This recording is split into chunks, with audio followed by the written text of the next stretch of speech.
Hello, grade 5. Okay, here we are in the science outcome again. This time we're going to look at proposed testable questions. And of course, we're going to zip all the way over to the third column, meeting expectations. The first outcome says, I usually ask questions and identify problems that help guide my project. So what that means, grade 5, is when you're working on your project, are you able to ask some questions that help lead to figuring out solutions that will then make your project go forward?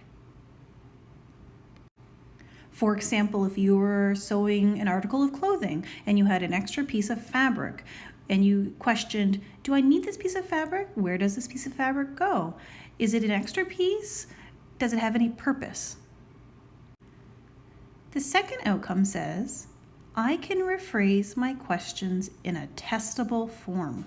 So what that means, boys and girls, is can you take the questions and the ideas and the thoughts that you have in your head about your project and turn it into something that you can have answered, or if you can check and see if it works or not?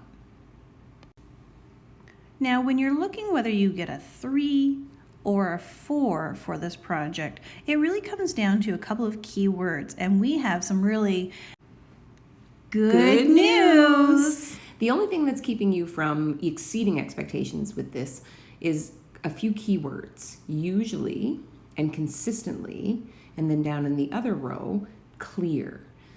You know the difference between usually and consistently. It just means, are you doing it some of the time or are you doing it all of the time?